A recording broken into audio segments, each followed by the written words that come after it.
Yeah, Anne-Marie, it is Friday, and what a Friday it is shaping up to be. Chaos, clashes, protests, they've all intensified in Minneapolis, where activists are demanding justice for George Floyd. He is the black man who died after being arrested by police. New video shows Minnesota State Police and the National Guard lining the streets this morning, and this all comes after protesters rallied for a third day in a row. Anger over Floyd's death, police brutality, and racism have fueled the unrest. The police station where the officer who arrested Floyd worked was torched, while other businesses were vandalized and looted. Minneapolis wasn't the only city to erupt yesterday. Protests were held across the country in New York, Colorado, Arizona, Ohio, all growing calls for charges to be filed against the 4 officers involved in Floyd's arrest. President Trump weighed in on the situation, slamming the radical left and the mayor of Minneapolis. Twitter flagged a separate tweet by the President of the United States that it said glorified violence after he called protesters thugs and appeared to threaten military action. The White House still then shared the message. However, Minneapolis Mayor Jacob Frey fired back. The symbolism of a building cannot outweigh the importance of life, of our officers or the public. Weakness is refusing to take responsibility for your own actions. Weakness is pointing your finger at somebody else during a time of crisis. Donald Trump knows nothing about the strength of Minneapolis. We are strong as hell. Is this a difficult time period? Yes, but you better be damn sure that we're gonna get through this. And of course, this all comes as the FBI continues to ramp up its investigation into Floyd's death. Many of you all have seen the video of the white police officer with his knee on Floyd's neck for more than 5 minutes as Floyd pleaded that he could not breathe. So Jeff Pegues has been following all of this from Minneapolis, and he's joining us now. It was quite an eventful evening there in Minneapolis, Jeff, but what's the situation like today? Are more protests planned? Well, I'm sure there'll be sporadic protests somewhere. That's what we've seen over the last couple of days. What I'm seeing here now is that firefighters are doing a lot of the heavy lifting, because look behind me. You can see the smoke billowing into the sky over there. Over here, you have another building, and this was put out yesterday. It's starting to flare up again. You can probably see the flames through what's left of a window there. So firefighters are concerned about that. And then all the way down here, you see another contingent of firefighters dousing flames. So those demonstrators have left in their wake a lot of damage because, and you can't see it right now because those are utility crews, but beyond this line of state troopers is another set of firefighters. So there is a lot going on here right now, and as I said, it's the firefighters at this moment doing the heavy lifting. Jeff, you had an opportunity to speak with a few small business owners in Minneapolis about the protests and the overall outrage. What have you been hearing, the reaction from members of the community? Clearly, people are outraged over the police brutality and the killing of Mr. Floyd. Well, in terms of the business owners in this area, they're devastated. Some of them. We talked to a man yesterday who put his life savings into a sports bar that was about to open up, and he canceled his insurance a few weeks ago with the pandemic because obviously no business, so he was trying to save money, and now his business has been destroyed. There was looting there yesterday. In fact, we had video of 2 people in broad daylight trying to steal his safe. And so that is an example of someone, a business owner in this area, a relatively young guy, probably in his mid-30s, who had put his life savings into this sports bar, and now it's been destroyed. So you have a mix of emotions here. Obviously, a lot of people, millions of people, in fact, voicing their concerns about what happened to George Floyd. But you also have the situation here. I mean, this used to be a relatively vibrant business district, and look at it now. I've been here for several hours, but I'm still amazed by what I see because there's so many different levels of destruction here. You have a water main break that's ruptured over there. You have this burned out shell of a building. And now you have the state police here among a contingent of law enforcement that includes the National Guard trying to keep the peace. Jeff, I don't know if you can speak to this, though, but in watching some of the coverage, a lot of what struck me was that when a lot of this destruction was taking place overnight, there were no police officers around. I mean, a police precinct sort of went up in flames, and you didn't see a lot of police officers. You didn't see firefighters. But I know that you know a lot about how emergency crews sort of manage situations like that. But why wouldn't you see more officers and firefighters out there when all of this is happening? Because you don't want to put more lives in danger. That's what it comes down to.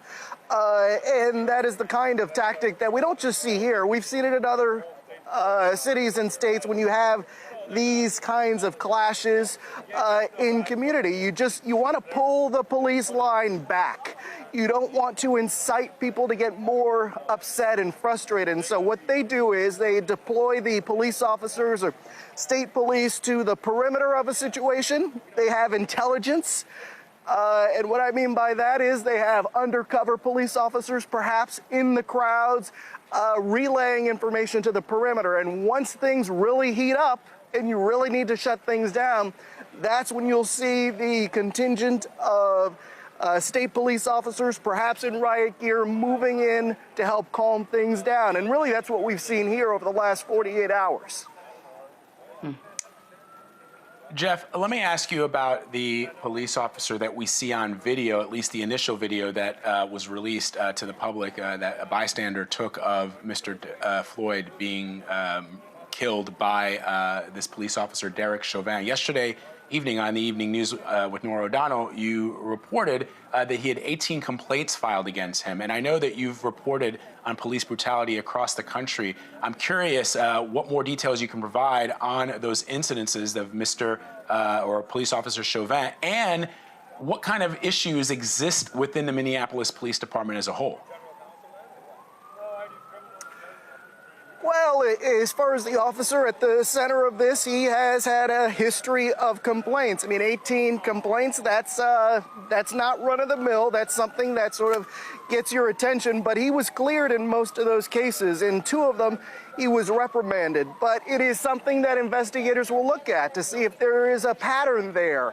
And so there is a lot of evidence in this case, and I think a lot of people in this community know that. You have several different camera views of what was happening. You have the body camera video that the officers had on their chest. We haven't seen that yet, but that's out there too, and I'm assuming that prosecutors have seen it as they come to their decision whether to bring charges. So there is a lot there, and there is a lot in the history here between cops and the community. There have been several high-profile incidents over the years that have strained the relationship with the community here, and I think what you saw on Monday has brought things to a head, and that's why you see what you see behind me, or at least part of why you see what you see behind me. And so to your question, there is a history here, and you hear the frustration. We talked to a community activist yesterday. His name was, or is, Spike Moss. And he talked about, I asked him whether this was justified given the situation. And he said to me, listen, we are tired. We are tired in this community because of what has happened in the history of this community between the police force and primarily black residents. And so what you're seeing here, according to the people that we've talked to, this is all of that pent-up anger and frustration coming to a head. So in regards to the investigation into these officers, what people want to see is charges being filed. And, one could understand that perhaps they're working on investigating whether the extent of the charges, whether we're talking about a murder charge or not. But in the interest of maybe even calming things down, surely there are some charges that could be filed against these officers as the investigation unfolds. Do we know what's going on with the investigation? Yes, we know that investigators have told us that, they're trying to cross all the T's and dot all the I's. And that's what you have to do in these cases. When you're looking at cases that involve police tactics, you really have to make sure that you have an airtight case. Why? Because if you look at the statistics, it is hard to get a conviction against a police officer. Even though in this case you have something caught on tape. There have been other cases where you've had an incident caught on tape, it's extremely frustrating, and still you have an acquittal. And so an acquittal could lead to more of this. And I think city officials in this area are aware of that. They are concerned about that. So you have to make sure, if you are an investigator, a prosecutor, that you do things right in cases like this. I get it. I understand that it is frustrating for the average citizen. They want action now. That's what they want to see. But the reality is, as an investigator, you know where the officers are right now. You know how to catch up to them. The question is, can you build a case? And even the prosecutors have acknowledged that that video is troubling. You have police officials across this country in prominent positions saying, that's not the way we should be doing our jobs. And in fact, I've done a lot of work on this issue since Ferguson. And police departments and police leadership went to great pains to try to reform some of the tactics being used. And what you see in that tape is not something that, at least publicly, when they talk to people like me in the media, they will acknowledge happens or should be happening. And so when you see that video, it is disturbing. However, you have to build a case, especially in situations like this, given the statistics, how hard it is to actually indict or even arrest a police officer. Jeff, before we let you go, you're talking about the outrage that people in the community are displaying because there have been no arrests made of these police officers who took the life of Mr. Floyd. And yet this morning, as you know, CNN reporter Omar Jimenez and his crew were arrested on live TV. And that's, for a lot of people, shows. I watched that video, Jeff, and I know you are in the area where Omar was as well. And I watched this young man being arrested by police with dozens of police officers and state troopers armed to the teeth standing behind him. And I watched him remain calm and collected as those handcuffs were slapped on him. And so I just wonder about. And then you've got the president of the United States tweeting about looting and shooting, which is in apparent reference to a police chief in Miami back in 1967 who used exactly the same language.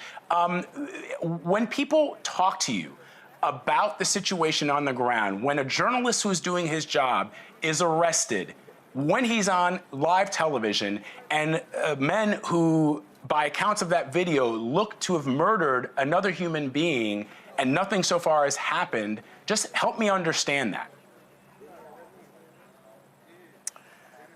Well, law enforcement moved in today. As I discussed when Anne Marie asked her question, they were on the perimeter, and it happened fairly quickly. And they were moving everybody back. And I guess perhaps they didn't have a conversation about the media and how we are typically given access to locations like this that the general public doesn't typically get in situations like this. But in this case, you're right. They swept up that CNN crew. They were arrested. In fact, what I found is interesting is that one of Omar's CNN colleagues was saying that he didn't get arrested, and he was there too, and he happens to be white. So I thought that was really interesting about that situation. But we were in that vicinity at the time, and they were firing tear gas in our direction. So it was a chaotic situation this morning as law enforcement moved in to try to get the crowds to disperse. It's not a pretty thing. It's not an easy thing to do. And this morning it looked like, and it did happen, members of the media were caught up in that. All right, Jeff, thanks a lot. Thanks for your reporting, and stay safe, okay? Thank you.